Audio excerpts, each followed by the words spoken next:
BH empezó a fabricar bicicletas después de fabricar rifles. La bici perfecta es una bicicleta de 120.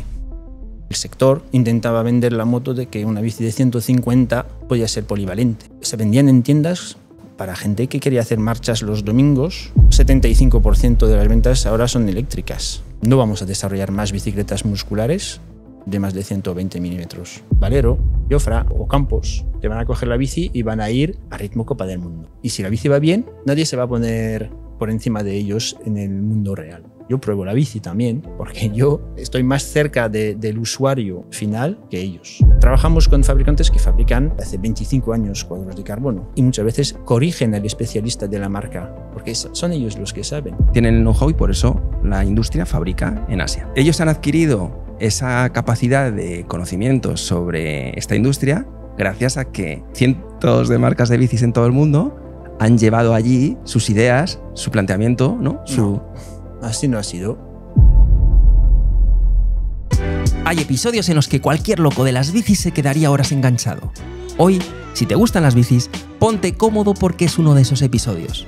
Nicolás, jefe de producto en BH, marca icónica en España con más de 100 años de historia. Y tenemos la suerte de compartir una mañana con él y aprender cómo es la evolución e innovación en este deporte desde el punto de vista de quien dedica parte de su vida a encontrar dónde está la siguiente mejora. El mountain bike, aunque sigue siendo un deporte joven, para la gran mayoría disfruta ya de una madurez tecnológica increíble. Y muchas veces incluso parece que hemos alcanzado tope y cuesta imaginar qué será lo nuevo. Sin embargo, cuando consigues entrar en la mente de un creador de bicis, te das cuenta de todo lo que se ha conseguido mejorar en cada evolución y sobre todo, dónde las mejoras marginales y las mejoras más significativas conseguirán empujar el deporte al siguiente nivel. Quiero saber cómo serán las bicicletas dentro de 5 años y la mejor forma de averiguarlo es sentando en el podcast a quienes están inventándolas. Te dejo con un loco de las bicis como tú y como yo. Te dejo con un tipo que ha dedicado media vida a observar, probar y reinventar. Te dejo con una de las cabezas más importantes que tenemos creando nuestro deporte. Te dejo con Nicolás Llambies.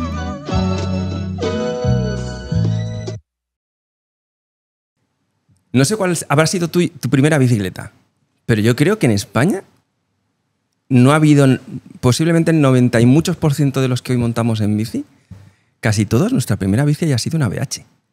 Pues yo no. Claro, yo no soy de aquí, entonces empecé con una marca francesa, pero... ¿Y recuerdas? De pequeño, ¿eh? Hablo pequeño. La primera bici, una bici de BMX. De BMX. Sí, yo soy del 80, entonces antes de que llegara el mountain bike estaba la de BMX. No para andar en BMX, sin más. Para ir a colegio o para lo que sea. Sí. Pero sí, así empezamos. ¿Se ha editado alguna vez se ha hecho una reedición en BH de la mítica California? No. ¿O no? No. Estamos siempre pensando más en cosas... ¿Nuevas y futuras? Sí. El tema vintage no lo contemplamos en cuanto a nuevos productos en la gama, ¿no? Ostras, ¿y crees que puede ser, tú que te dedicas al producto, fíjate por dónde empezamos, no había pensado, pero claro, yo hubo un tiempo que corrí con Sun, una marca mítica en los años 90, claro. Que creo que era la única marca, al menos que yo recuerde, que traía cuadro cromado, tubería fina. Mi primera bici de montaña. Un slooping brutal. Sí. ¿No crees que puede venir una época, los que os dedicáis a inventar bicis de revival, de un poco...? Pues por estética puede ser, pero por tecnología no. Imposible, ¿no? No. No hay motivos. Es decir, es como... Yo me acuerdo del single speed que estuvo de vuelta... Bueno, que estuvo de vuelta, no es que estuviera de vuelta. Es decir, que la gente pues montaba una bici con un plato, un piñón, a veces fijo, en plan, pues... Volvemos un poco a lo de antes, pero es que nunca ha habido una mountain bike de monoplato y monopiñón. Es decir, no hay necesidad. Es decir, si te lo quieres pasar bien en montaña, pues tienes que coger una bici de doble suspensión o no. Es decir, no pero le veo el interés. Yo creo que, y seguramente que va a haber muchos que dejarán ese comentario aquí, en este vídeo, sí. Que una California XL2 de estas míticas que llevábamos en los 80, ahora mismo lanzáis 10.000 y se venden en 24 horas. Es posible, pero eso ya departamento comercial. Eso es lo de... Sí.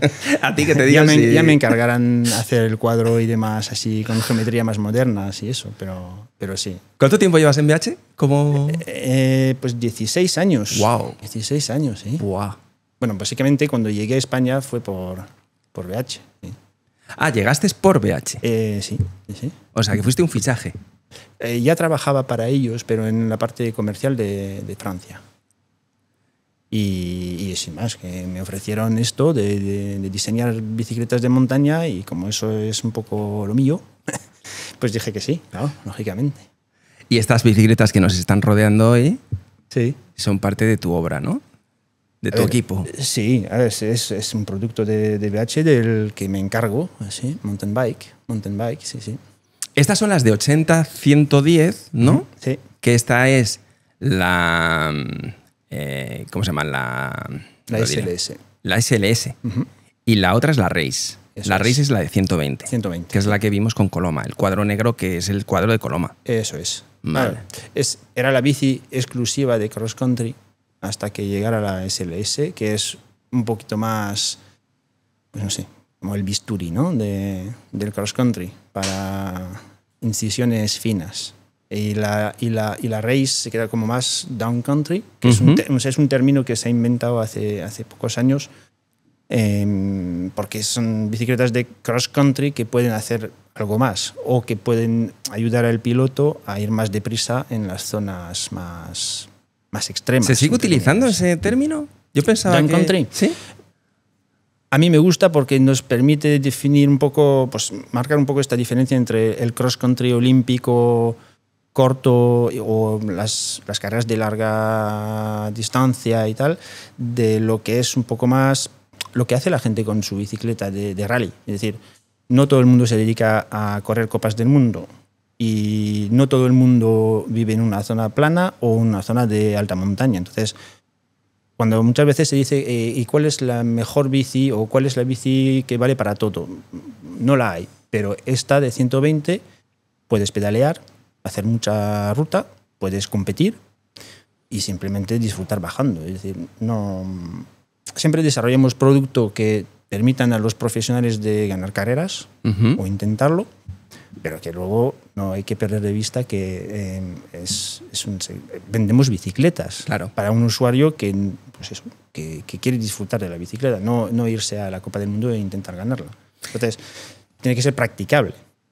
Y estaba pensando, según explicabas esto, sobre la polivalencia en términos de ese modo. Yo coincido contigo en que seguramente a donde habéis sido los creadores de producto capaces de extender el desarrollo y el diseño de las bicicletas, ese modelo que tenemos hoy en día de 120, down country, o el XC un poquito más agresivo, ¿sí?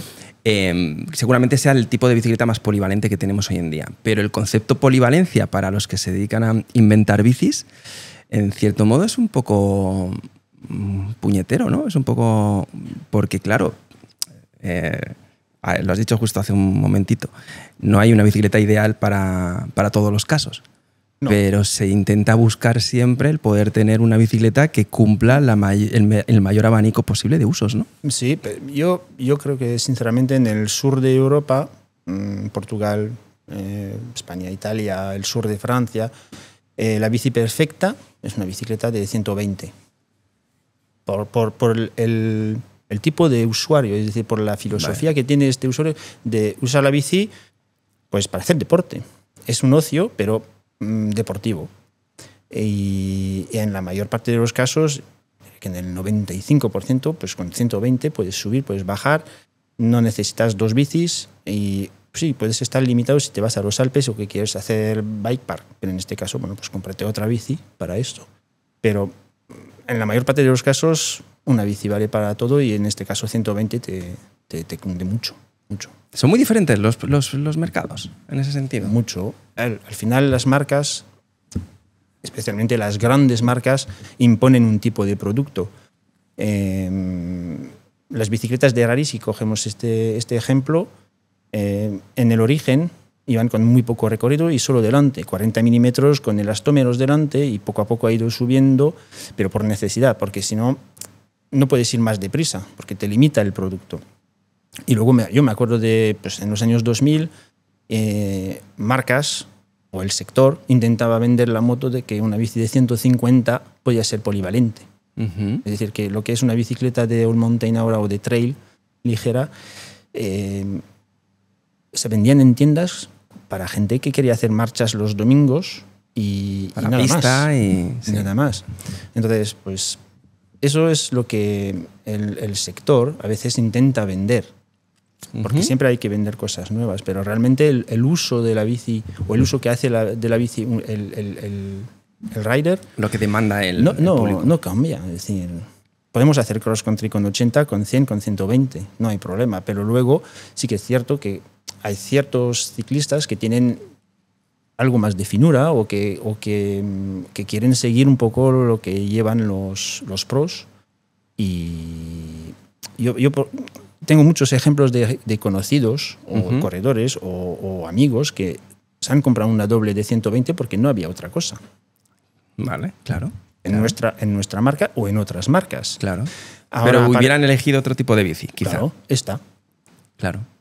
Esta porque es más ligera, tiene algo más de reactividad. Claro. Es muy ágil. Es para hacer más o menos lo mismo, pero de una forma un poco distinta. Y es lo que pasa muchas veces, es decir, ¿por qué la gente antes con las eléctricas solo iba con bicicletas de 25 kilos o 27 kilos? Porque solo había de 27 kilos. Claro. De full power y lo más gordo posible. Y ahora ya poco a poco vamos afinando un poco, definiendo mejor el tipo de producto eléctrico que necesita la gente. Claro, pero yo creo que hay categorías, porque es que nuestro sector es muy fino en muchos matices, ¿no? En términos empresariales, en cualquier otro sector las cosas no son como en el mundo de la bici. El mundo de la bici es muy particular, porque nos podemos encontrar categorías como, por ejemplo, en el mundo eléctrico, donde sí que creo que el usuario, de alguna forma, no sé si dictamina, pero sí quizá tiene más fuerza sobre cómo va evolucionando la oferta, porque sí que creo que está demandando un tipo de producto. Pero en el caso del cross country, no tengo tan claro que la demanda y lo que pide el usuario es lo que al final acabamos teniendo. Tengo la sensación de que la competición, los circuitos, el cross country, es el que acaba determinando el tipo de bicicletas que acabamos teniendo que comprar los que hacemos cross country. Sin embargo, en eléctricas parece como que sí que el usuario influye más en la demanda de más batería, más autonomía, más potencia, ¿no? Bueno, yo creo que estamos todavía, ahora estamos viendo un poco más claro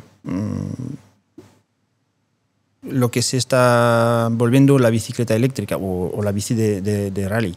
El mejor ejemplo, en la Copa del Mundo hay 10 mangas y los corredores siguen usando ambas bicicletas, la de 120 y la de 80. Dependiendo, sí. En un mismo circuito, un valero va a preferir la Lynx Race y Jofra va a ir con la SLS. Es decir, es muy personal también. Es decir, el propio feeling que tiene uno con una bici u otra pues va a influir mucho, aparte del circuito, porque dices, no, pues no ven esto, pues lógicamente voy con la gorda, la de 120. Pero hay gente que, y no hay que olvidar que antes había gente que iba con las rígidas cuando otros ya iban con las dobles. Entonces es muy personal. Pero... y en el caso de las eléctricas, antes solo había gordas. Luego salieron las ligeras, con menos autonomía y menos par, ¿no? Eso ya hemos visto que menos par, si tengo una eléctrica y que tengo un motor que solo sirve para compensar el sobrepeso de esta bici, pues no vamos a ningún lado. Claro. Es decir, me gasto más dinero para no poder disfrutar más, porque la autonomía tampoco la tengo. La batería es de 400 o 500 y pico, o menos incluso. Entonces no puedo hacer más en mi salida que lo que estamos ahora viendo. Y nosotros, por ejemplo, hemos sacado hace poco un producto que te ofrece un poco todo, es decir, un peso muy contenido, por debajo de 19 kilos, y una autonomía que puede llegar hasta 800 vatios si quieres. Y ahí yo creo que sí que le sacas partido a la bici. Es decir, se sigue haciendo deporte con una bici eléctrica, pero no de la misma forma que si vas con una bici de rally. Claro. Entonces, yo entiendo el concepto de la bici eléctrica como para disfrutar más en menos tiempo. Vale. Es decir, cojo el ejemplo de nuestra generación. Trabajamos, tenemos los niños, tenemos menos tiempo que cuando teníamos 20 años, y si yo puedo coger la bici y la subida y la bajada que hacía antes en 2 horas, si la puedo hacer 2 veces o 3, ¿por qué no? Eso es un discurso bastante interesante. Antonio, no pasa nada, interrumpimos. Estás buscando mi teléfono en la mochila negra, en el lateral, ábrela y por ahí en el lateral te lo encuentras. En el bolsillo grande, ¿vale? Del centro. Es que hay parte del reportaje tiene que incluir vídeo vertical, entonces está buscando un iPhone.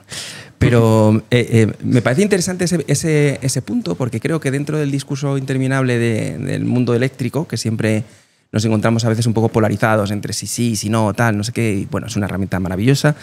Creo que has tocado un factor que, aunque a veces se pasa un poco por encima. Creo que en esa conversación entre el uso, creo que muchas veces quizá gente que rechaza este nuevo producto tiene que ponerse en la piel de ese prototipo que acabas de plantar, ¿no? Hablamos muchas veces de personas con, oye, que una bicicleta eléctrica capacita a quien ha tenido ciertos problemas, limitaciones, bien. Pero es que ese otro también es uno de los límites naturales de la vida, en los que por el trabajo, por familia, claro, por cosas, no puedes entrenar lo suficiente. Claro. Entonces, claro, si a ti con 25, 27, 30 años, que eres un quemado del cross country, que entrenas 6 días a la semana, que estás finísimo, que andas un huevo, te molesta que yo con 47 pueda hacer la misma ruta que tú un sábado, ponte un momento en mi culot, claro, piensa en mi vida, claro, que llegarás a ese momento tú también. Sí, no, a ver, bueno, no sé. Yo antes andaba 7 días a la semana y ahora ando 3 veces a la semana. Que no son pocos. Que bueno, pues, es mi pasión y mi trabajo. Entonces, tengo que andar por mi salud y por mi trabajo. Entonces, yo tengo esta ventaja. Uh-huh. Pero luego también, antes hablábamos y el tiempo se vuelve muy, muy preciado cuando cumples años y tienes familia y demás. Entonces, pues yo sí, conozco mucha gente que dice, no, siguen teniendo una muscular, ¿eh? Claro. Pero tienen la eléctrica entre semana para poder hacer algo de provecho, porque subes, bajas, es decir, te esfuerzas y disfrutas bajando, y si quieres trabajar la técnica bajando, puedes también. Hay muchos pros que entrenan con la eléctrica. Casi todos.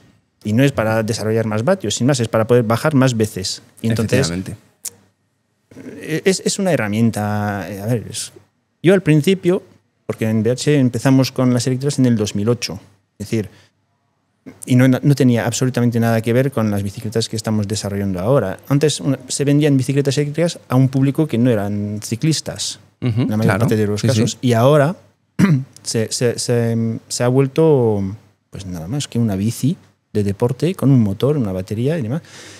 Y se presta la misma atención a todos los mismos detalles que nos importaban en una bicicleta convencional, es decir, la suspensión, la cinemática, el peso, la autonomía. Todo esto ya es una bicicleta de montaña o de carretera o de gravel con un motor. Y antes lo que se buscaba es simplemente una bici con un motor. Uh-huh. Entonces, el nivel de finura de desarrollo de las bicicletas eléctricas de montaña o de otras disciplinas es tan alto como en las convencionales. Y cada vez más. Y vamos a que cada vez sea más. Y, sobre todo, ahora hablamos con un usuario que es un ciclista. ¿Vale? Entonces, esa es la mayor prueba de que ya la gente, los haters del principio, ya se han convertido. Porque, así, a modo de ejemplo, 75% de las ventas ahora son eléctricas. ¿Cuánto has dicho? 75%. Buah. Y hay algunas empresas, bueno, y si segmentamos un poco, en carretera no es el caso. Claro. En carretera no es el caso, en gravel no es el caso, pero en montaña o en bicicletas multiuso, es decir, es una bici de montaña que también uso para mi commuting, ¿no? A diario. Uh-huh. Y tal y cual. Pues hay más eléctricas. Y si vas al norte de Europa, el mercado global está ya en más de 60%. O sea, en el mercado, en el norte de Europa, donde llevan utilizando la bicicleta para el día a día de su vida desde hace 50 años, uh-huh, ¿también la bicicleta eléctrica ha cogido mucho protagonismo? También. Sí. Es decir, porque ahí no tienen desniveles, Bélgica, Holanda, en todos estos lugares realmente. Pero a ver, como usuario, yo mismo de la bici como medio de transporte diario, podría hacer lo mismo con la bici convencional, pero bueno, pues sudas, claro, tardas algo más, Muchas personas pues tienen que llevar a los niños al colegio o van a hacer la compra con la bici. Te capacita. Tiene una capacidad de carga, la bici eléctrica o bicicletas específicas de carga para eso. Es decir, es otro mundo, ¿eh? Pero no deja de ser una bicicleta. Y lo que decía antes, en el sur de Europa tenemos un mercado muy enfocado al deporte, al ocio, que es muy al rendimiento. Al rendimiento. Es decir, aunque no voy a hacer una Copa del Mundo, voy a buscar una bici que pese poco, que tenga mucha rigidez, que tenga tal y cual. Nos identificamos mucho al deporte de élite. Cuando al final vamos a utilizar una bicicleta con nuestros medios, nuestras capacidades. Es decir, pero sí, el deporte de élite siempre es un poco nuestra referencia. Y en otros países del norte, para nada. Y Estados Unidos tampoco. En Estados Unidos... Allí es trail, es más enduro, es otro... Es decir, y es raro porque la bici eléctrica ha nacido aquí, en Europa. Claro, sí, sí. Y los americanos eran muy reacios. Es decir, nosotros como empresa teníamos una joint venture con Pivot, la marca Pivot, con Chris Kokalis. Y él vendía BH en Estados Unidos y nosotros Pivot en el sur de Europa. Y eran antieléctricas. Es decir, no había forma de que... Y ahora es una empresa que vive gracias a las eléctricas. Entonces todo evoluciona. O sea, ¿es uno de los mercados quizá en más expansión ahora mismo para el sector eléctrico, Estados Unidos? No lo sé, pero sí que ahora poco a poco se está desarrollando como en Europa, es decir, se desarrolla más la parte eléctrica que la parte convencional. Yo solo me encargo del mountain bike, ¿no? Sí. Pero yo te puedo decir que ya no vamos a desarrollar más bicicletas musculares de más de 120 milímetros. Vale, eso es una... Vamos a detenernos un poquito ahí, Sí. ¿vale? Porque eso es una cosa que me interesa y que, en cierto modo, está siendo como un tema recurrente en cada uno de los protagonistas que pasáis por aquí de diferentes marcas, ¿no? Ha pasado con Miguel Pina, ha pasado con Orbea, ha pasado con diferentes en las que os planteo un poco el mismo escenario, ¿no? Os hago un poco la misma pregunta, a ver por dónde más o menos va la visión de cada uno de vosotros. Pero el resumen es muy sencillo. La conclusión partió además de Miguel Pina, que nos comentaba entre el performance máximo carrera, es decir, el modelo donde entran bicicletas de carretera, entran bicicletas de gravel, entran bicicletas de cross country, hasta eso, ponte máximo 120, competición, hasta el otro extremo que es downhill, todo lo del medio será eléctrico. Sí. A ver, siempre se va a mantener la muscular, porque siempre habrá perfiles de usuarios que, sobre todo en cross country, que pues disfrutan sufriendo. Y soy uno de ellos. Es decir, sí, yo también. Si yo voy a salir a andar en bici y que no llego cansado, pues no va conmigo. Es decir, en las grupetas, las típicas grupetas de carretera del sábado domingo, es decir, si no hay un nivel de agotamiento suficiente, no hay goce. Es decir, y es así. Entonces estos no se van a comprar. Igual sí que se compran una eléctrica, aparte. Pero lo mismo que uno tenía una de carretera, una de montaña y una de gravel, o una de enduro y una de cross country. Esto no influye, pero sí que es cierto que a mayor recorrido, es decir, la gente que anda en enduro, ¿de qué disfruta? De las bajadas. No todo el mundo hace enduro en el plan como el formato carreras, es decir, con rally hacia la siguiente salida y tal. Y lo que quiere la gente es disfrutar bajando. Y luego hay shuttle hasta arriba. Yo empecé corriendo en bici de carretera y luego me pasé al enduro. Es decir, las Mega Avalanche, Maxi Avalanche, Enduro Drives, en Francia había mucho. Eso era enduro, pero muy precursor. Y teníamos el lift, los telesillas, porque eran no carreras, sino pruebas organizadas donde pues, se aprovechaba las telesillas del esquí en verano para subir y volver a bajar. Ahora con una eléctrica lo que puedes hacer es bajar, subir, no pagas un forfait para las telesillas, no necesitas a un colega que tenga un pick-up para subirte Y yo me acuerdo de haber hecho la Mega Balance de La Reunión, en la isla francesa del Índico. Estoy apuntado. Y muy guapa. Yo voy ahora a los Alpes a hacer la Mega. Bueno, ahora dentro de un mes. Voy casi todos los años. Sí, ¿eh? Sí, sí, sí. Eso es guapísimo. Es A mí decir, eso pero me no, flipa. no tiene nada que ver con el enduro como Claro. lo hablamos ahora en los medios y demás. Eso era el enduro a la francesa hace 20 años. Y pues eso, en La Reunión pues, es una isla, es un volcán, son 2 volcanes. Entonces, para bajar tienes que subir y te comes un desnivel que si no tenías un colega con un pick-up o una furgoneta para subirte... Imposible. imposible. Pero ¿qué va a ser de esas pruebas? Porque yo participo en esas pruebas, en esos eventos. Hace poquito estuve en Trasierra Norte, en México. Carrera de enduro, 4 días, 4 etapas en las que haces 3.000 de desnivel de subida todos los días y unos 4.000 de bajada.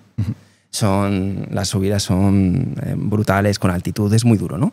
Pero claro, ahí llevas una bicicleta muscular, bueno, una bicicleta normal, una bicicleta de enduro normal, no asistida.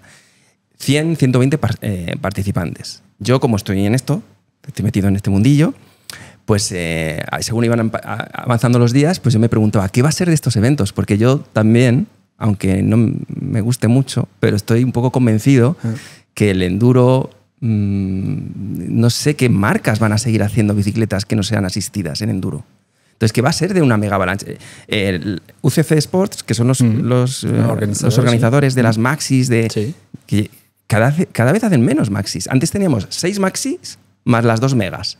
Ahora hay una maxi como mucho, 2 megas. Pero ¿sabes por qué? Es decir, antes tú ibas a esos eventos porque no había eléctricas, entonces te ibas con tu bici convencional y te organizaban la subida. Entonces tú bajabas, había mangas de las quali y tal, pero tú no tenías que subir andando en bici.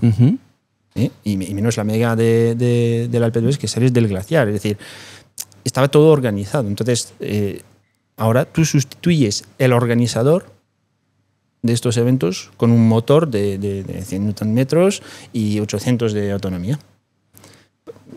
Con una agilidad que tienen ya estas bicis que no notas que lleves como antes 27 kilos. Tienes una autonomía, aparte de la batería, tienes una libertad de hacer una Mega cuando quieras, porque subes, puedes ir solo o con otros colegas, pero nadie tiene que pringar conduciendo el pick-up para subir. Como el otro día vimos en una zona en Madrid, que es donde se hace el enduro, que había pues, el amigo que le tocaba pringar ese día y estaba haciendo remontes. Y nosotros pues estábamos con el eléctrica. que no bebe conduce. Claro. Exacto. ¿Qué recuerdos tienes de la Mega, de haber participado en ella? Es que son carreras, bueno, eran marchas cronometradas para nosotros, pero carreras porque iba Bullós, iban todos los cracks. Claro. Minar, coincidías con la élite del descenso. Que, bueno, en mi generación pues tocaron muchos franceses, entonces pues ibas ahí y hablabas con ellos como cualquiera.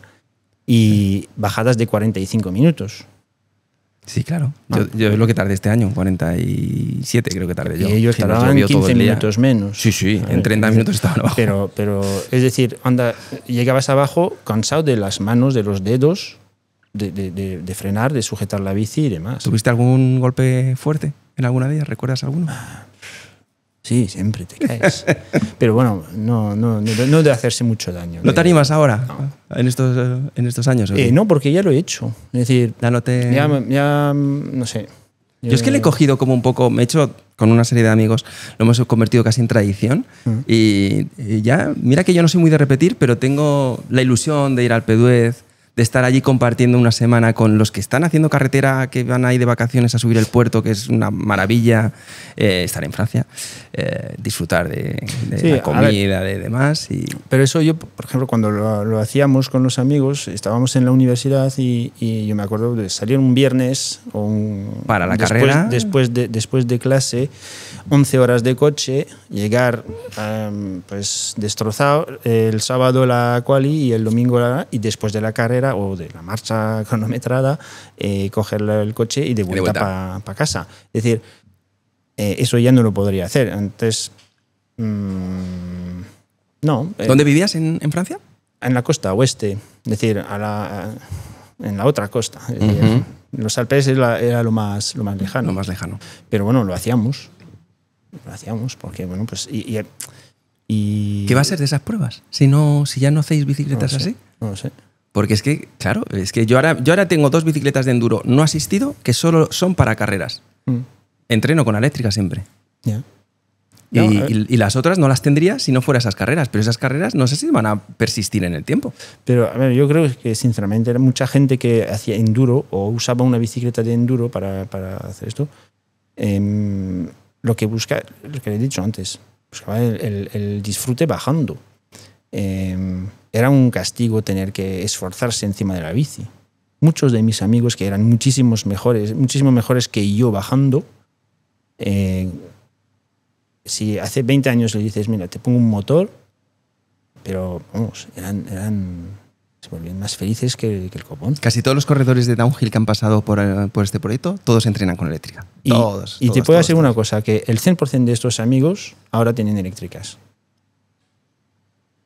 ¿Y cómo se ve ese futuro que se pueda contar? De lo que puedas contar, ¿cómo se ve ese futuro a corto plazo en el sector eléctrico, en las diferentes gamas? En cuanto a desarrollo y eso. Sí, innovaciones y cosas así. ¿Qué cosas podemos saber de lo que viene? Las innovaciones, es decir, lo principal de una bici eléctrica es el motor, ¿no? Su motor, la batería y luego los gadgets de las aplicaciones que se pueden agregar y demás. Pero de todas formas ya vemos las limitaciones, porque ya la Unión Europea ya está empezando a castigar, limitando los picos de potencia, el par. De eso hablábamos ayer, pero no tenía muy claro. Eso es tal cual, ¿no? ¿Hay una limitación? ¿A cuánto de potencia? 750 vatios de pico. Vale. El par como tal no está limitado, pero el par lo consigues gracias al pico de potencia. Entonces, pues hemos visto motores que llegan hasta 111, ha habido hasta 120 Nm. Claro, esto ya entiendo que se limite esto, porque luego siempre es muy difícil encontrar la frontera entre moto y bici. Con estos pares bueno, el tamaño de estas bicicletas y la potencia que desarrollan, si todos los usuarios vamos con estas bicis por los senderos, dejan de ser senderos. Se convierten esto en campos recién labrados. Es decir, arrastran demasiado, sí. Entonces yo lo entiendo, pero el desarrollo, eso es como las limitaciones de la UCI en cuanto a pesos y geometrías. De momento no ha tocado la montaña en mountain bike.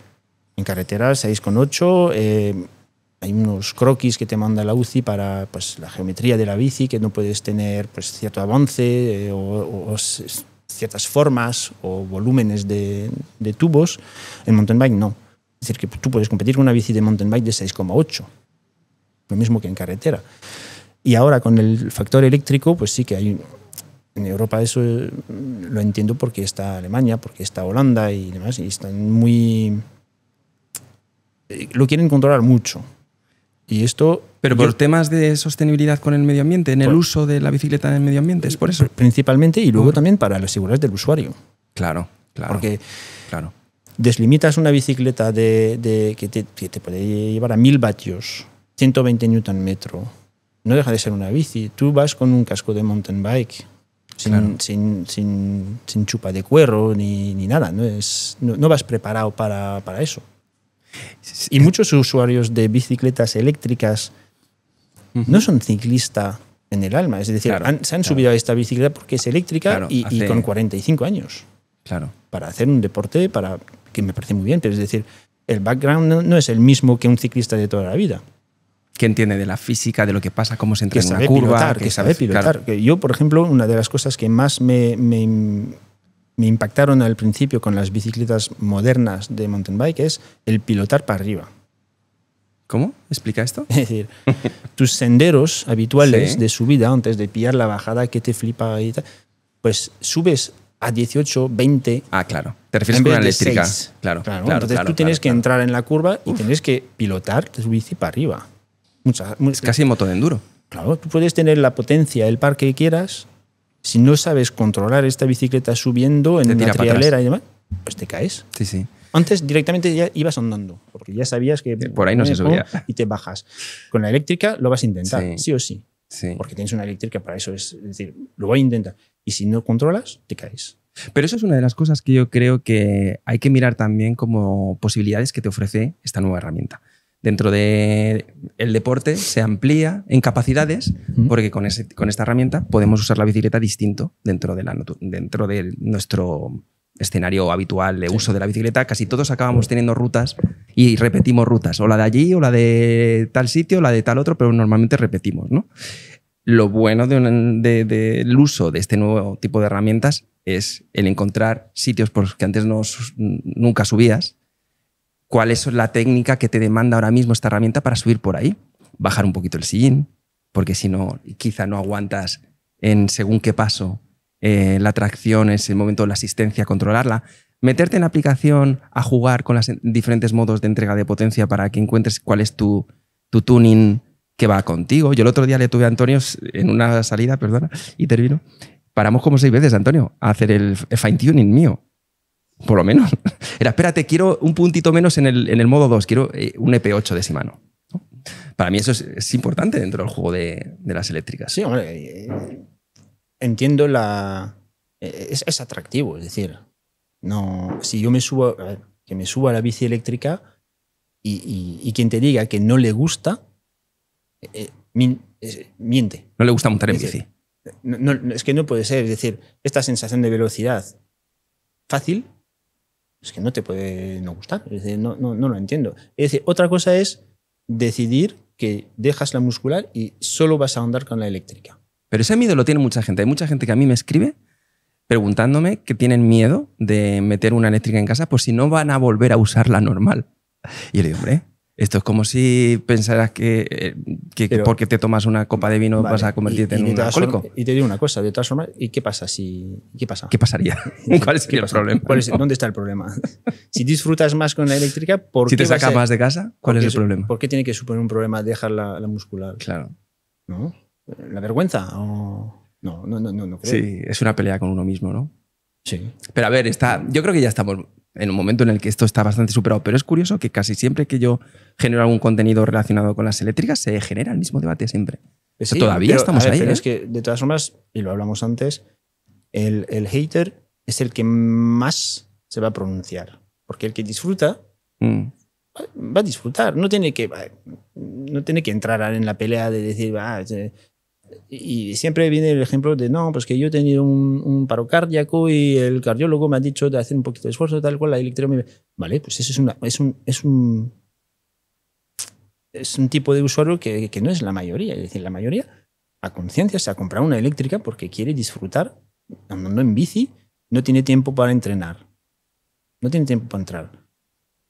Yo disfruto cuando me siento en forma. Claro. Si dejo de entrenar un tiempo porque estamos de viaje y demás, vuelvo, y aunque vas al gimnasio y compensas o intentas compensar con otras cosas, pero si no estás en forma, para ir con una bici de rally, tienes que estar en forma. Y pues a ciertas alturas de la vida y por trabajo y por los niños, pues que no puedes. No puedes. Aunque quisieras, no puedes. Pues con la eléctrica vas a seguir disfrutando. Ya está. Y yo, por ejemplo, a nivel profesional, uso la bici eléctrica muchas veces para hacer testing. Me mandan cubiertas nuevas, un manillar nuevo, un no sé qué, ¿verdad? En invierno, que está haciendo malo, te da mucha pereza cuando hace frío, ¿verdad? Y vas con la eléctrica. Lo que te decía antes, haces 3 bajadas en vez de una. Has hecho el triple de testing. Es una herramienta, eso es incuestionable. Es una herramienta de disfrute y para mí de trabajo también. Y yo creo que en todas las empresas, la gente de producto pues trabaja con las eléctricas para eso también. ¿Qué bici tienes ahora que más uses tú? Yo la SLS ahora. Y yo tengo una forma de hacer, es decir, que cuando desarrollemos el producto, llega el momento del primer prototipo. Bueno, el primer prototipo se hace siempre de aluminio. Vale. Donde validamos la geometría y la cinemática. Pero claro, y eso lo hacéis aquí sin moldes ni en leches. Sin moldes. Eso se suelda un cuadro como se hace con el aluminio y vamos, en general son un poco engendros de bici porque dejamos cosas libres para ajustes. Claro. Entonces los ángulos y demás, tenemos direcciones ajustables y cosas así para ir probando, ¿no? Vale. Y luego llega el primer prototipo de carbono, que sí que en general sale del molde. Hay 2 opciones, o bien es el molde definitivo, que luego se va a quedar para producción, o bien hacemos un molde de aluminio en lugar de acero, más rápido de producir, menos costoso, pero que no te permite sacar grandes cantidades de cuadro. Pero eso lo podéis hacer aquí. Esto no lo hacemos ¿Tampoco? aquí. Tampoco. Vale. No hay, es decir, no hay Necesidad tampoco. No hay necesidad ni capacidad. Es decir, Vale. En Asia están todos preparados para darte incluso para ese primer y es más, molde. hay empresas, trabajamos con empresas que se dedican solo a prototyping. Vale. Entonces, vale. En algunas no tienes ocasiones, que invertir tanto en el molde definitivo, puedes ir modulando, ¿no? en la creación un molde de una bici como una de montaña de doble suspensión de carbono, según el número de tallas, el coste de los moldes puede llegar a $120.000. Sí, más. Entonces, claro. Sí. según el modelo. Eso es. Sí. Y un molde de aluminio para una talla puedes sacar una cosa que son $5.000. Entonces, es asumible, puedes sacar... Pero ese molde de aluminio es para generar también un primer cuadro de carbono también. Eso es. Pero, para ir validando lo que habéis testeado eso en aluminio primero y habéis toqueteado, luego lo lleváis a un primer molde hecho en aluminio, no en acero, pero donde se hace también el carbono. Eso es. En una primeras versiones que vosotros luego, el equipo de producto, testeáis. Eso es. El primer molde, bueno, es decir, el primer prototipo de carbono sirve ya no para la geometría o la cinemática, porque esto lo hemos validado antes con el aluminio. Vale.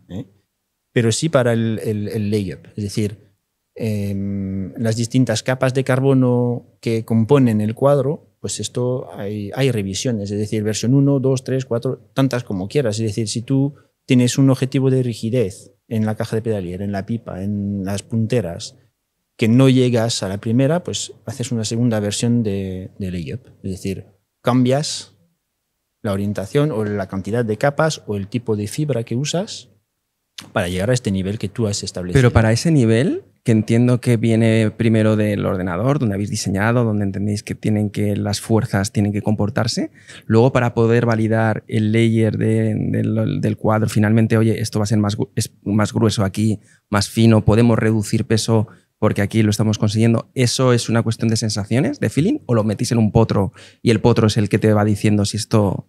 A ver, en general lo que hacemos tenemos un benchmark, es decir, según la categoría de producto tenemos referencias de algunas marcas que consideramos como válidas para coger como de referencia, ¿no? Claro. Y luego tenemos nuestros propios datos de nuestros cuadros anteriores. Entonces, siempre sabemos dónde estamos en cuanto a rigidez, en peso y demás con la competencia.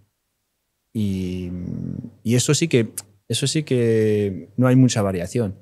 Es decir, pero esos son como potros de estrés, ¿no? Entiendo que tú compras un modelo de una bicicleta X, sí, lo colocas en una maquinita que hace tiqui, tiqui, tiqui, tiqui, ¿no? Bueno, cosas así. Mides la deformación del cuadro, vale. Desmontas la caja de pedal, pones un palo de 1 metro, un peso de 20 kilos, se deforma tanto el cuadro y sacas el nivel de rigidez de la caja de pedalier.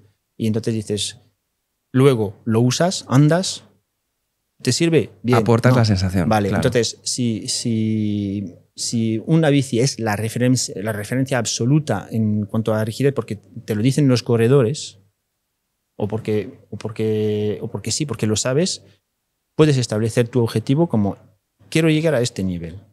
Entonces, la primera iteración del layup se va a acercar más o menos y lo vas a probar.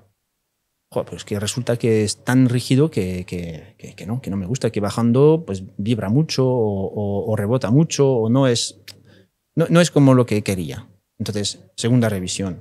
Quitamos, hacemos pues, lo que hay que hacer para que esta rigidez sea menor.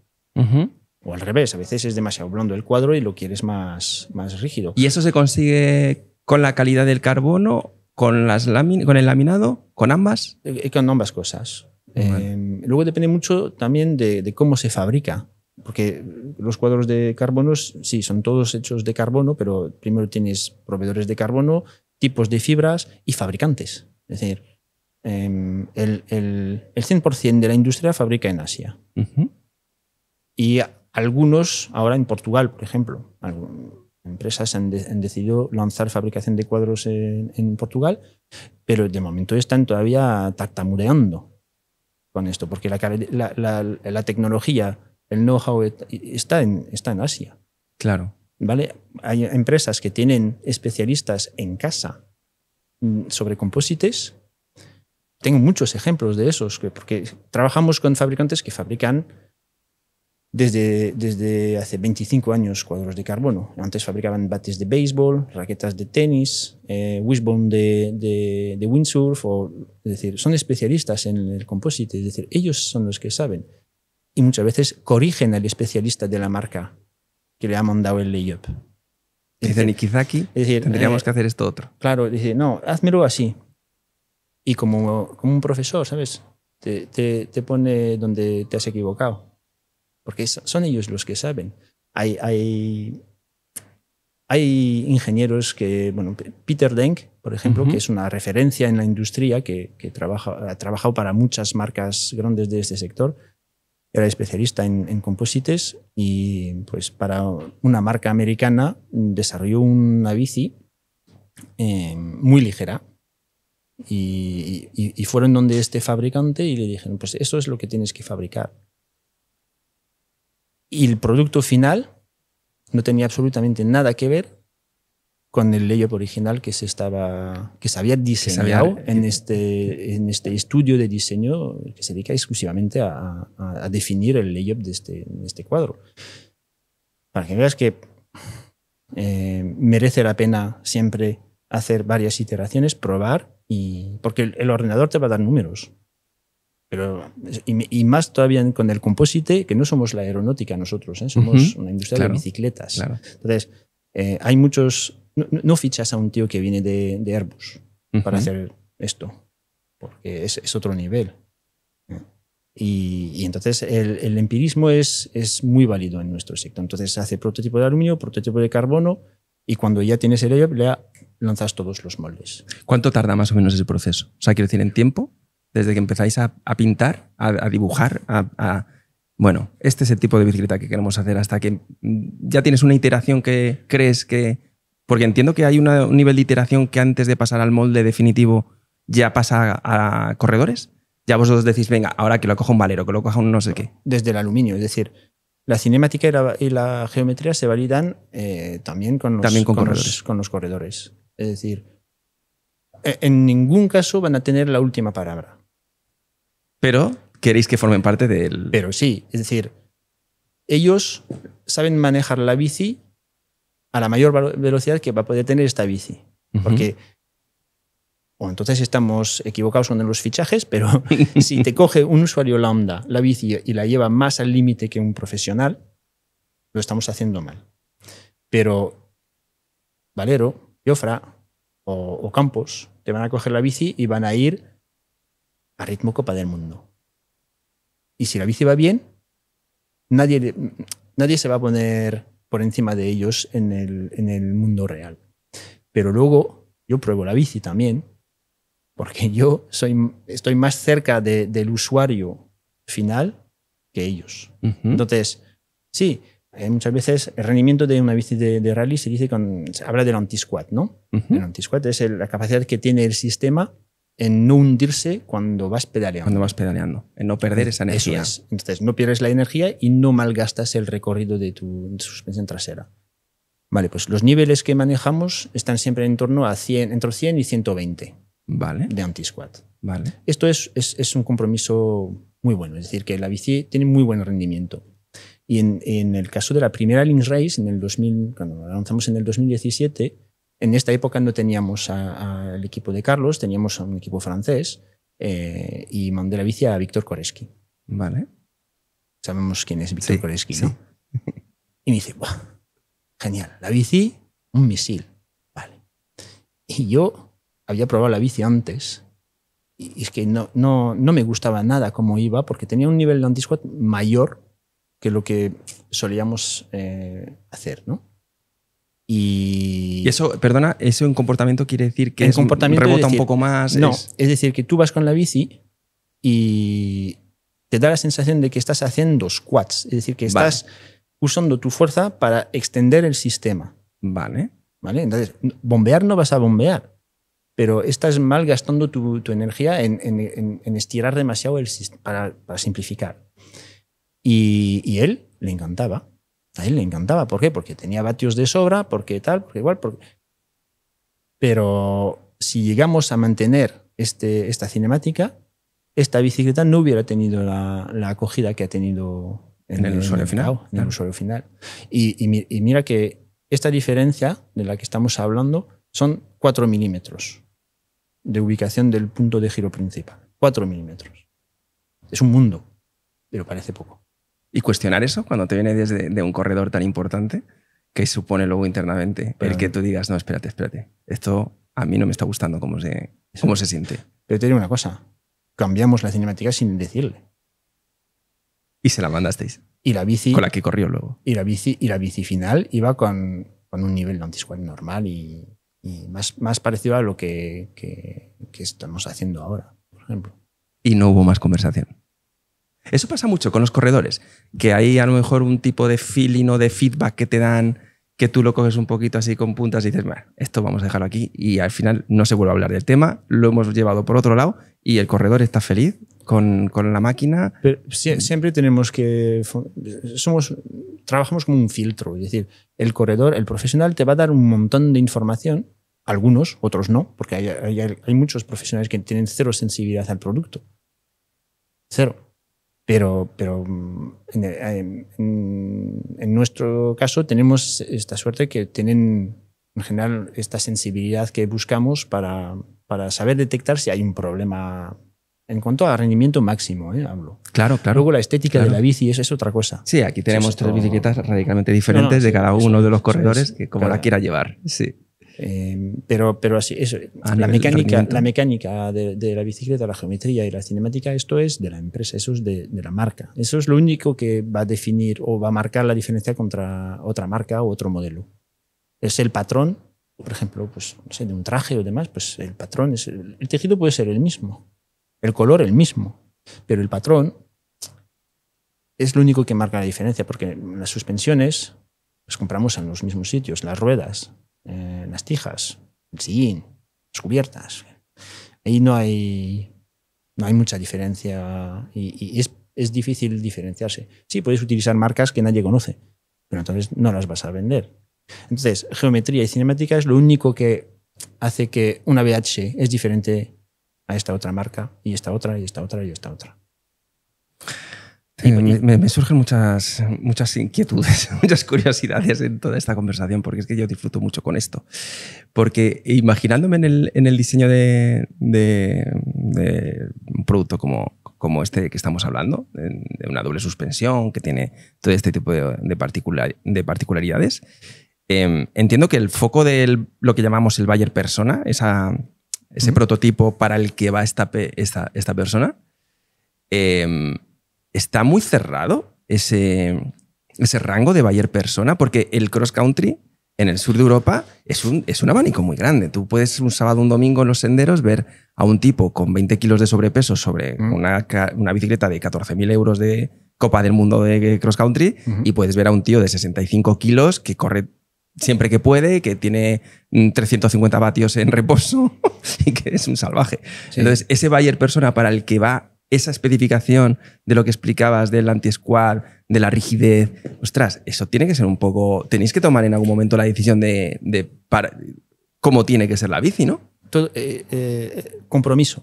Es decir, no hay extremos que valga. En el desarrollo de una bici, como en sus colores, como en lo que sea, es el compromiso. Hay pocos ejemplos de marcas que se identifican como extremas en cross country o en descenso o tal. Las hay, pero no llegan a un público tan amplio. Entonces, cuando desarrollamos una bici, la geometría, pues sí, puedes hacer un ángulo de 60 grados para la dirección y 90 para el tubo de sillín.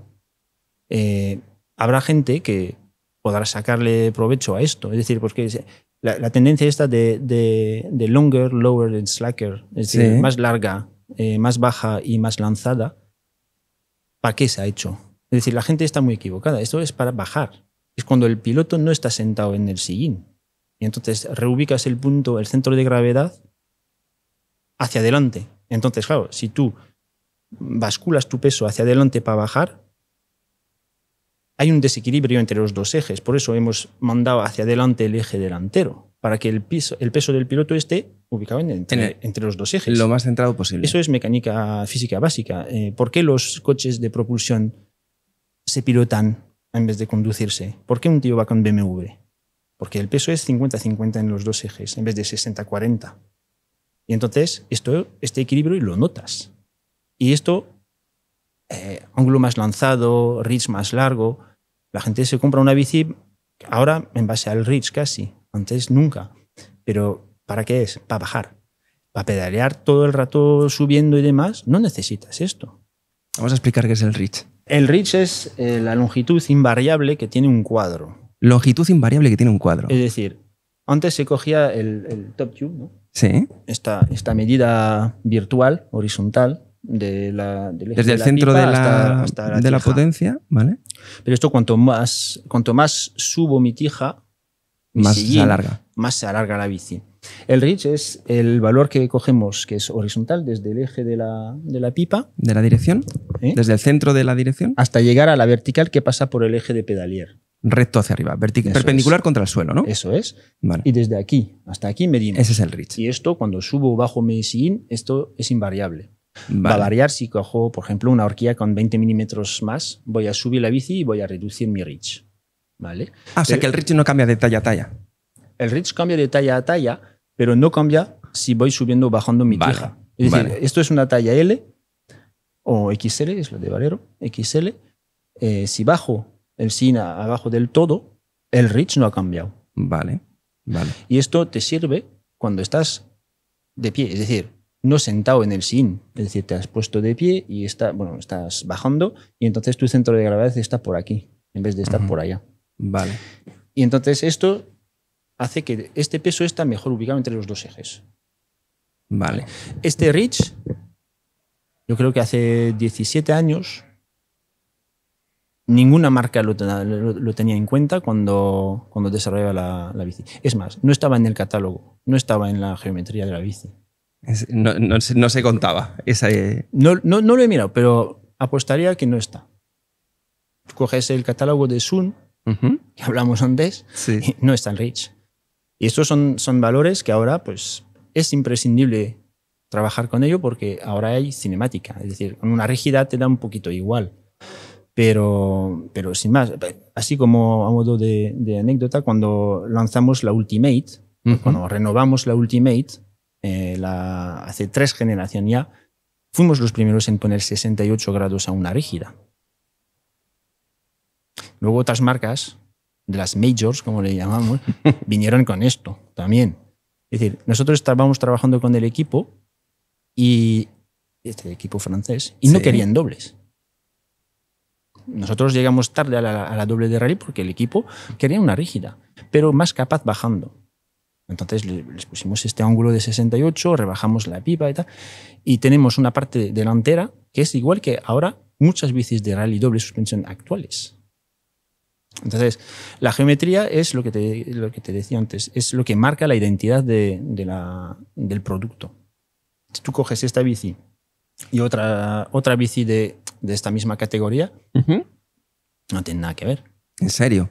Nada que ver. Eso el usuario yo no sé si lo percibe. Porque tenemos la sensación, yo creo, el usuario medio, de que, primero, yo creo que la primera mentira, ¿no? Es como todas las bicicletas las fabrica el mismo, vienen del mismo molde y son todas iguales, ¿no? Es como primera gran mentira. Porque sí, hay 2 o 3 o los fabricantes que sean que fabrican para diferentes marcas, absolutamente. Pero cada marca, y corrígeme si me equivoco, es responsable del diseño, de la creación, la compra de sus moldes y de lo que quiere luego traer al mercado. El fabricante es el que fabrica, no el que diseña. El que Entonces, inventa. Claro. Tú vas ahí con tu 3D y con tus requisitos. Pero lo mismo que te compras una pantalla OLED y hay 2 fabricantes, claro, de pantallas. Luego te compras una Sony, una LG o tal. LG es un fabricante y él tiene la tecnología, pero Sony compra LG. Entonces, ¿qué quiere decir? ¿Que LG le ha desarrollado la pantalla a Sony? No, le ha fabricado. la pantalla. Bueno, luego todo lo demás con es de todos sol. los dispositivos, Vale, pues, con toda la tecnología. en este caso, en esta industria pasa lo mismo. Hay unos fabricantes, hay varios, y te fabrican lo que tú les pides. Luego, el know-how que hablábamos antes sí que lo tienen. Entonces tú tienes que escoger el fabricante correcto, el bueno. Porque el fabricante del carbono en sí, Toray, Mitsubishi, Nippon Fiber, todos estos, son los que hay. Es decir, hay 4 para la industria de las bicicletas y para la aeronáutica, la aeronáutica y la aeroespacial y los barcos y demás. Utilizamos las mismas fibras. Hay un catálogo de fibra que existe en cada fabricante que tienen unas características mecánicas pues, similares entre uno u otro, un precio diferente y una disponibilidad distinta también. Es decir, pues, nosotros trabajamos con Toray y Mitsubishi, pero otros trabajan con otras marcas y llegas a un peso parecido, una rigidez parecida y demás. Claro, pero antes has comentado que ellos tienen el know-how en Asia. Yo creo que todos los... bueno, no creo que haya un usuario de cierto nivel en el mundo de la bici que no lo sepa, ¿no? Pero bueno, ellos tienen el know-how y por eso la industria fabrica en Asia. Pero claro, todas las marcas, de alguna forma, habéis contribuido a que ese know-how se enriquezca y evolucione. El sistema funciona y ellos han adquirido esa capacidad de conocimiento sobre esta industria gracias a que son muchas las marcas de bicis, pero cientos de marcas de bicis en todo el mundo han llevado allí sus ideas, su planteamiento, ¿no? No, así no ha sido. Hablando de carbono, ¿eh? Sí. Hablando de carbono. Cítame 3 marcas europeas que en los años 90 fabricaban cuadros de carbono. Europeas, joder. A mí me lo has puesto difícil. ¿En los años 80? 90. Ah, 90. Te digo también en los 80, pero es peor todavía. Ostras, me cuesta encontrar alguna. Look, Time y TVT. Acuérdate de la TVT sí, de Indurain en el 92, marcada. Sí. Bueno, pues estos fueron los primeros en sacar cuadros de carbono. ¿Pinarello a lo mejor también o no? Pinarello, Ulrich ganó con un cuadro de aluminio, en el 97. Vale. Por ejemplo. Vale. Pinarello llegó bastante tarde al carbono. 2000, Liquigas iba con Villiers, cuadros de Scandium. Eres una enciclopedia en esto, ¿eh? Es que llevo ya años en esto. ¿No? Cuando llegas a cierta edad, pues... Sí. Te acuerdas más fácil de lo viejo que de lo reciente. Pero y entonces el know-how de todo esto, el know-how del carbono no lo traéis. No lo ha traído una marca europea o americana. No se lo ha llevado a China o a Taiwán al principio y demás y se han aprovechado. No. Ya algunas marcas fabricaban aluminio en Taiwán y marcas de raquetas o de bates de béisbol o de club de golf, para diversificarse, empezaron a fabricar cuadros de carbono. Claro, pero los requerimientos que tiene este tipo de objeto no tiene nada que ver con una pala, con una raqueta, con un... No. Son fibras, sí, pero la torsión de un pedalier en una triadera... BH empezó a fabricar bicicletas después de fabricar rifles. Empezó en la industria armamentística, claro, como Orbea también. Claro, porque Segunda Guerra Mundial. ¿Por qué? Bueno, porque ya no hace falta tanto de rifles. ¿Qué hacemos con los tubos? Que somos especialistas en hacer tubos. Extrusión de tubos o ¿sabes? Vamos, bicis. Claro. Entonces, el que fabrica raquetas de carbono o club de golf de carbono o lo que sea de carbono, pues ya he llegado a mi tope de ventas en esto y mi negocio tiene que crecer. ¿Qué podemos hacer? Pues bicicletas. Giant fue una de las primeras marcas en fabricar cuadros de carbono con racores de aluminio y era taiwanesa y sigue siendo taiwanesa, y sigue fabricando para muchas marcas grandes del sector. Pero la tecnología, vamos, el trenzado de TVT en los años 89, 90 y tal, no tiene nada que ver con cómo estamos fabricando el carbono ahora. Entonces, de otros sectores sí se ha cogido, es decir, de la aeronáutica y demás, las resinas y todo esto, sí que este sector se nutre un poco de desarrollos ajenos, pero nunca no nos han robado tecnología o no les hemos dejado tecnología. No. Para nada. Si vas, por ejemplo, en París hay una feria del composite que se llama el GEC. Tú vas ahí y hay empresas europeas que te ofrecen sistemas de automatización del carbono o de termoplásticos y demás, pero no es alcanzable para nuestro sector. Es decir, por volúmenes y demás no puedes hacerlo. Entonces estamos en Asia porque ahí es donde se fabrica bien. ¿Y el futuro, tú crees que de los materiales, el carbono va a seguir estando mucho tiempo aquí con nosotros? En términos de sostenibilidad y toda esta historia. Hombre, pues, muchas veces se dice, no, pero el carbono, claro, a nivel sostenible, pues no lo es. Claro. Pues, el aluminio, ¿tú sabes la energía que hay que gastar para fabricar aluminio? Extraer la bauxita y luego la electricidad que se gasta para la transformación en aluminio, los tratamientos térmicos, los hornos. Es decir, no tengo los números, pero es decir que todo cuesta algo, todo emite tu huella. La huella tu está huella en todas partes. Existe. Más o menos, pues sí, seguro, pero un producto de alta gama de mountain bike o de carretera o de gravel, algunas marcas han intentado hacer topes de gama en aluminio, pero el rendimiento, cómo se comporta el cuadro o la bici no es igual. No es igual. Entonces, ¿los fabricantes os traen a menudo innovaciones, cosas nuevas? ¿Os cuentan, oye, estamos consiguiendo esto? Sí, pero muchas veces es innovar por innovar. Es decir, no hay procesos de fabricación y demás que no... Sí, vienen con cosas nuevas, pero dice, sí, pero... Y al final te das cuenta que es intentar vender una cosa nueva, pero que no tiene mejora concreta. No. ¿A ti qué es lo que más te estimula para aguantar? ¿16 años has dicho? Ahora mismo, en términos de estímulo tuyo, profesional, que estás en mediana edad, 40 y algo ya es mediana edad. Sí. Ya estás en un punto de tu carrera en el que has creado mucho. Medio recorrido ya. Pero hay mucho por crear todavía. ¿Qué es lo que te estimula mucho de lo que ves que puede venir y que vosotros podéis colaborar y tú personalmente en inventar? Pues mira, sinceramente es una cosa que pensaba mucho hace unos años, pero ya no. Es decir, tú comparas una bici de ahora contra una bici de hace 20 años y no deja de ser la misma bici. Es decir, sí, hemos mejorado en muchas cosas. Hemos mejorado, pero hemos mejorado. No hemos revolucionado nada. El tamaño de la rueda, pues sí, coges una 29 pulgadas y es una 700 casi. Es decir, no estuvo el 650B, que era una dimensión antigua de cubiertas.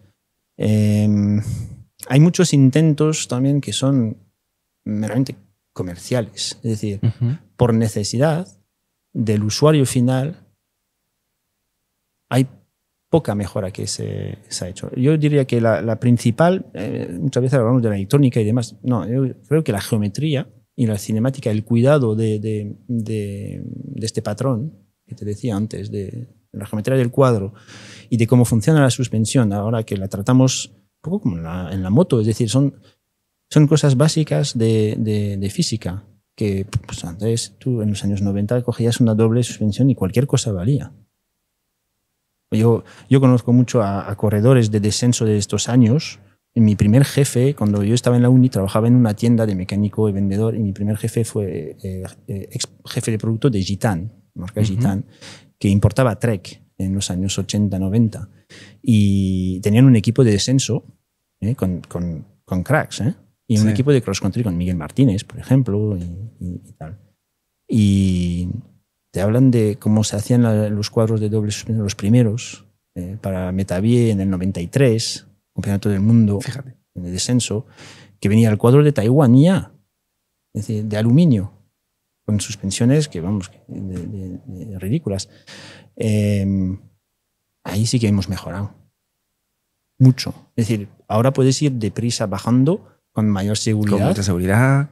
Jugártela de vez en cuando. Eso es. Porque claro, yo creo que el usuario medio... yo soy un usuario avanzado, pero hay a veces que no sabría muy bien dónde colocarme, ¿vale? Pero lo que sí que sé es que si nos quedamos en esta categoría del 100, 120 y demás, pasan por mí a veces bicicletas que no sé explicarlo, no sé explicar por qué. Bajo como si fuera como una de enduro. Subo con una agilidad y unos latigazos en los corners que no sé explicar por qué. Que digo, bueno, pues tengo la sensación de que la rueda trasera la tengo cada vez más pegada en el culo. Y eso me facilita mucho según qué trialeras para subir. Siento que bajando tiras tija para abajo, la tija que llevamos las personas normales, no estos señores que llevan 4 centímetros de tija telescópica, para esto no sé para qué la pones. No es alucinante. Pero te quedas en unas percepciones de bicicleta en las que dices, ¿qué le han hecho a esta bici? O sea, yo no sabría extraer cuáles son los números que seguramente, y por eso me interesa tanto lo que hay dentro de cabezas como la tuya, es que tú seguramente sabrías coger simplemente con los números, el data de la bici y decir, claro, esta bici te está dando todo esto por esto, por esto y por esto. A ver, es que sobre papel es fácil poner números que dicen, tiene que ir bien. Sí, pero ¿en base a qué? A la experiencia. Porque fíjate en los cambios geométricos de las bicicletas. En 20 años o 30 años de mountain bike. Ha habido un momento que ya apareció con las suspensiones. Porque ya hay una interacción muy importante entre la delantera y la trasera, cuando aceleras, cuando frenas. Y pues con una rígida, pues ¿qué vas a hacer? No puedes hacer nada. No puedes contrarrestar el movimiento de masa. Con la suspensión trasera sí. Es decir, hablamos del anti-squat para el rendimiento de la bici al pedalear y tal, pero está también el brake squat, que es la fuerza contraria. Es decir, que tú cuando aceleras, tu peso va para atrás. Tú tienes que compensar esto con la suspensión para que el rendimiento sea bueno, para no hundirte mientras pedaleas. Pero cuando frenas, y más cuando estás en una bajada, tu peso va hacia adelante. Entonces, según el sistema de suspensión que emplees y la ubicación de los puntos de giro y cómo lo hayas trabajado, puedes desarrollar una suspensión que te va a ayudar a sentar la bici mientras frenas. Es decir, simplemente frenando, la suspensión se comprime. Ajá. Porque, claro, tú frenas, actúas sobre la rueda, que actúa sobre el bastidor. Entonces, puedes hacer que una bici al frenar se siente o se extienda. Claro. Tú lo decides. Es decir, tú lo decides. Es decir, y es lo que digo ahora. Ahora, una bici que viene con una mala geometría o una mala cinemática está hecho adrede. Porque no es una casualidad si una bici... Joder, tú coges una bici bien desarrollada, como se debería de desarrollar, y cuando vas frenando, notas que la rueda se queda en el suelo. ¿Vale? Pero hay marcas que han priorizado el rendimiento del pedaleo. Entonces, va a ir muy bien pedaleando, pero frenando va a rebotar por todos lados. En descenso, por ejemplo, se quiere privilegiar el corregir el ángulo cuando vas bajando. Es decir, que tú vas bajando, estás en unas pendientes de 30, 35 y ya estás te vas acelerando por gravedad, y frenando quieres que se siente la bici. Entonces desarrollas un sistema de suspensión para que se hunda la suspensión mientras frenas. ¿Vale? Para una bicicleta que se quiere polivalente, tú necesitas un sistema que sea neutro, que te deje tranquilo. Y cuando yo veo, a ver, que lo solemos hacer, es decir, analizas cinemáticas de la competencia y dices, aquí se ve que lo han hecho, es decir, pedalea muy bien, frenar, no lo hemos ni mirado. La resultante de este buen rendimiento al pedalear es que frena fatal. Y luego, pues, hay 3 puntos: aceleración, la frenada y luego lo que es la amortiguación. Porque por poner un amortiguador no vas a tener una bici de doble suspensión. Tienes esta cinemática que hace que va a ir bien, peor, mejor. Y hay marcas que también han decidido que, bueno, pues sin más, que va a ir así la bici. ¿Y por qué es tan importante? Porque es más bonita, porque es más bonito el cuadro así. Claro, porque en líneas. Porque está todo tal cual. Nosotros queríamos que sea limpia la bici, que el amortiguador esté un poco integrado y demás, pero no hemos comprometido el comportamiento de la bici al pedalear, al frenar y absorbiendo los impactos. Por eso, a veces están muy lejos esas dos cosas. A veces que la estética según y el sistema de suspensión que uses. Nosotros tenemos la suerte de tener un sistema que nos permite... Tú coges un ecualizador de agudos, de bajos y el volumen. Uno sencillo. Sí. ¿Vale? Coges, subes agudos a tope, bajos a tope y el volumen a tope. ¿Qué tienes? Un sonido distorsionado, malo. Sí. Tienes que ajustar para poder escucarlo y definir los instrumentos y demás, ¿no? Ajá. Pues con la suspensión pasa lo mismo. Tú tienes aceleración, frenada y amortiguación. Y según el sistema que tú emplees, el peor en este caso es el monopivote. Tienes un punto de giro y está todo conectado. El freno sobre la misma vaina que está conectada al freno de Eso, muy pocas posibilidades. Aquí tú pones el punto de giro en un sitio que más o menos piensas que va a ir bien. Luego tienes sistemas más elaborados, six-bar linkage o lo que vemos ahora con los pivotes altos, la polea Hitler y todo esto. Pero esto está orientado a una cosa muy, muy concreta que es el descenso o el enduro. Entonces eso es para privilegiar un aspecto de estos tres. O dos, como mucho. Pero este sistema, por ejemplo, a mí me gusta decir que te permite subir los agudos, los bajos, el volumen a tope. ¿Vale? Muchas veces hay que comprometer, o es un compromiso, nunca hay algo extremo. Yo me acuerdo de Adrian Newey, que ha desarrollado algún vehículo rápido en este planeta, sobre 4 ruedas. Y esperemos que lo siga haciendo. O incluso en el mar. Y decía en el Fórmula 1, con la suspensión, vamos lo más blando posible dentro de lo extremadamente duro. Es decir, ¿eso qué quiere decir? Es decir, es un Fórmula 1. Es decir, que esto tiene que ir como una tabla. Como una tabla. Pegado al Pero suelo. dentro de esto buscamos el agarre y un poco el confort también, ¿eh? Porque si no, no puedes pilotarlo. Claro. Entonces, eso es lo que hacemos con estas suspensiones. O sea, en donde siempre se puede mejorar es en conseguir que las ruedas siempre vayan pegadas al suelo. Claro. Eso es donde siempre tenemos un puntito, un margen de mejora, en términos de diseño de producto. Claro. En cross country, por ejemplo, cítame marcas que hayan mantenido el punto de giro trasero. Que no vayan con un triángulo trasero unificado. Claro. Yo tengo que barrer para casa. Tengo que pensar en el... No me vale. ¿No te vale el Flex Pivot? No me vale. De Cannondale. No me vale. Bueno, porque no es un punto de rotación. Eso es. Dentro de lo que cabe, sí. Bueno, sí, te lo compro, vale. Más o menos. Pero si no por Oye, peso, libertad total aquí en opinión, ¿eh? No te sientes comprometido porque mi corazoncito esté ahí, ¿eh? No, o sea, pero a ver. Pero aquí tenemos un rodamiento, un punto de rotación. Eso es. Es decir, que el tirante, bueno, o el freno, la pinza de freno está montada sobre una pieza que está independiente del triángulo delantero y de la vaina. Vale. Es decir, que esto es como cuando tenías un monopivote en las motos y tenías un brazo que iba conectado al triángulo delantero para separar las fuerzas de la frenada de la suspensión, porque si no tienes sistemas que tú frenas y no tienes suspensión. Es decir, se te vuelve rígida. ¿Para qué tienes una doble suspensión? Si tú vas bajando y necesitas frenar.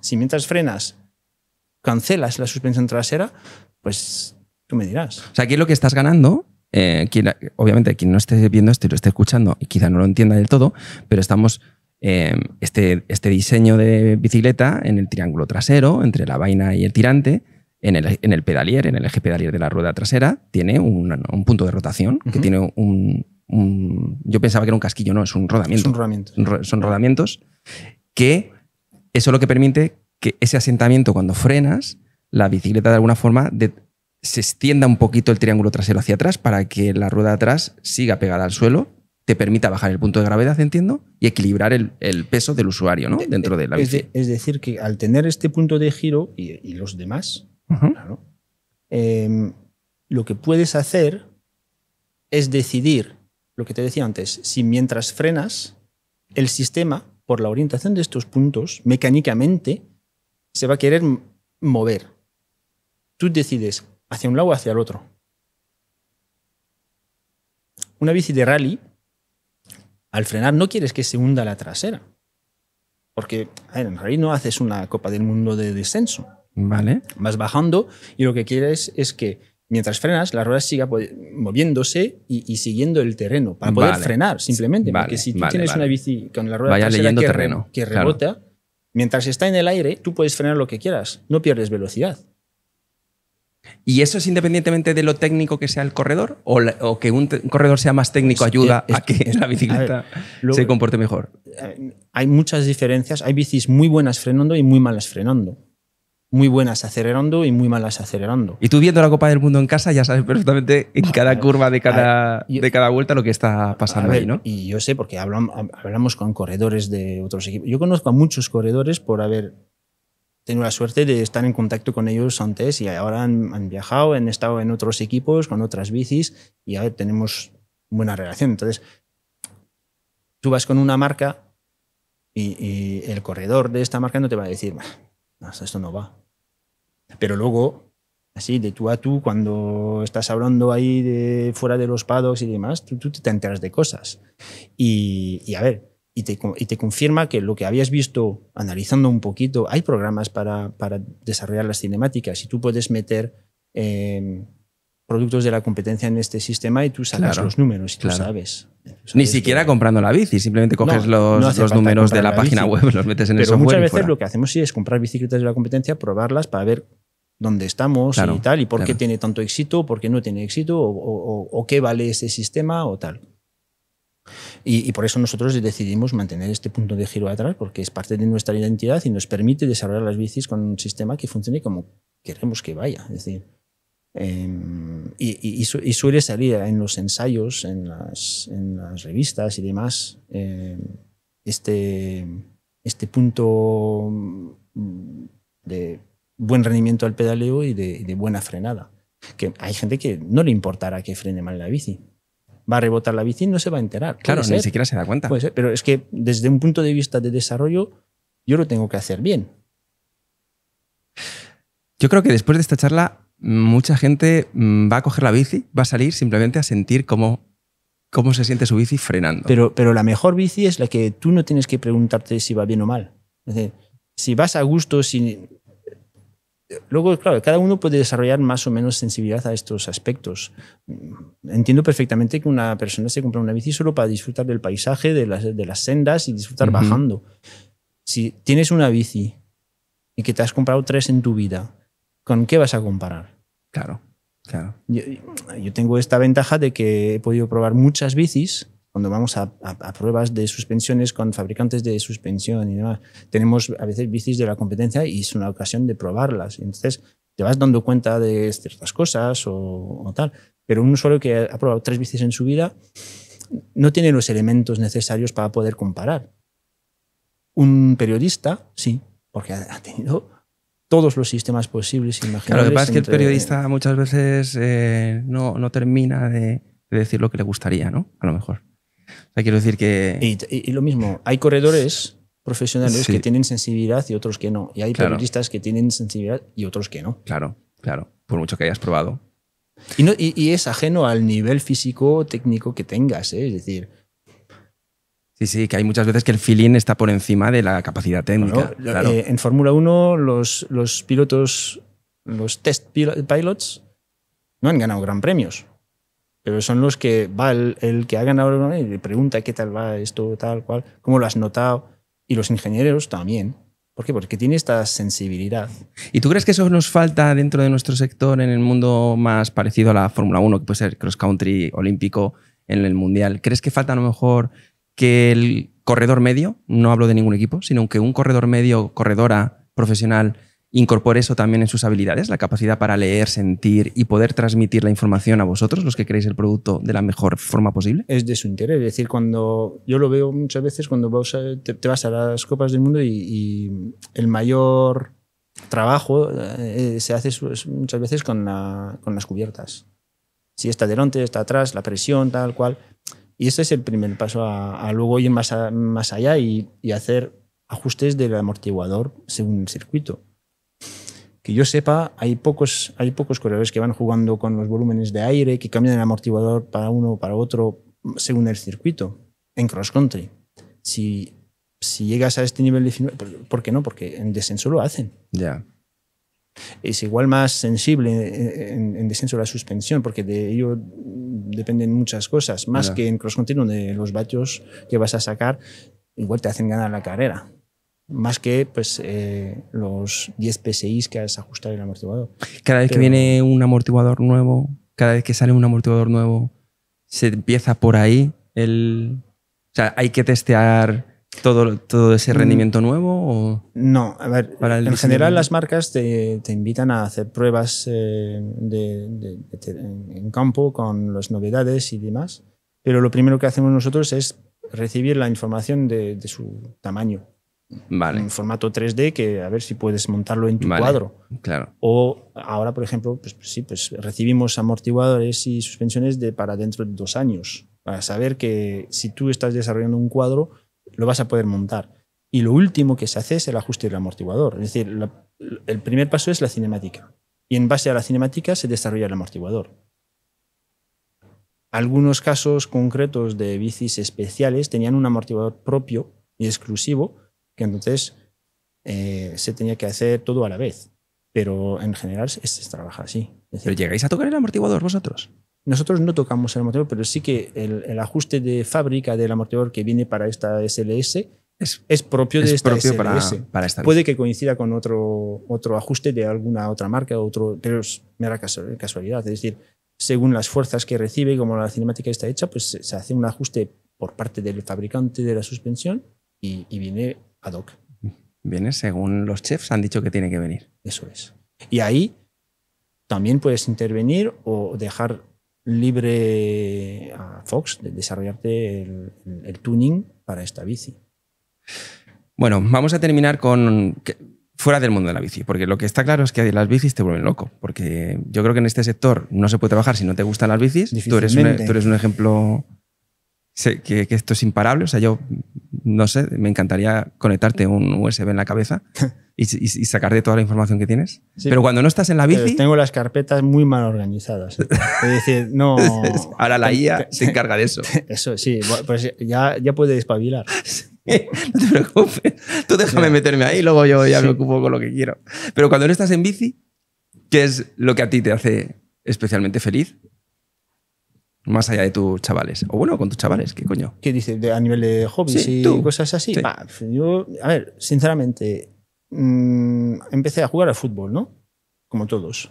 No me gustó. Dejé el deporte. Y luego con 13 años empecé con la bici. Mi padre siempre había andado en bici, había hecho pues, estas cosas tipo París-Brest-París, Bordeaux-París y esas cosas, estas largas distancias y tal.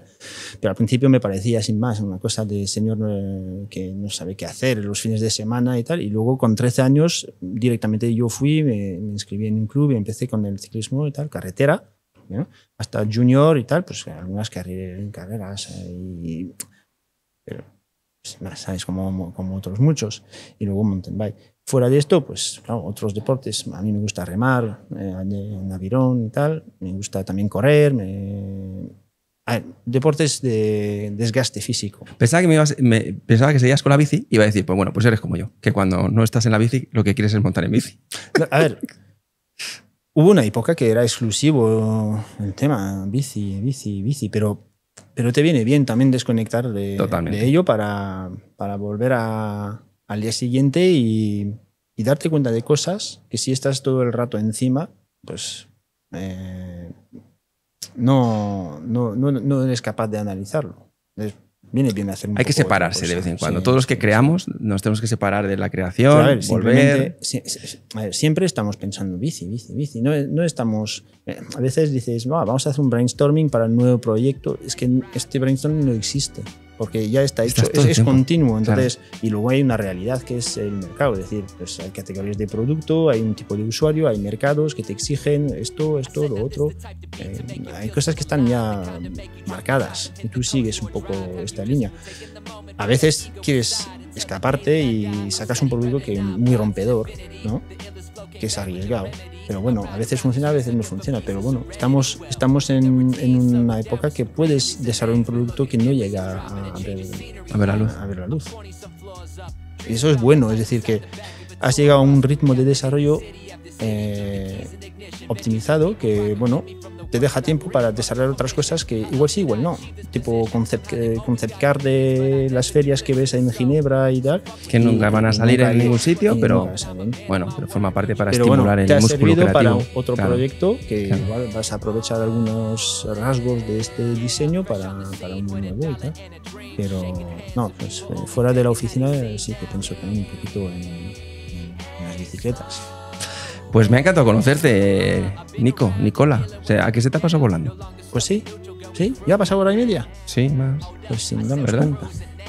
Bastante más, pero vamos a estar muy pendientes de lo que vaya trayendo, porque sí que es de reconocer y es de admirar, y en estos últimos años hacia atrás, y creo que hay que resaltar el trabajo que ha hecho BH en los últimos, yo creo que la última década, sobre todo.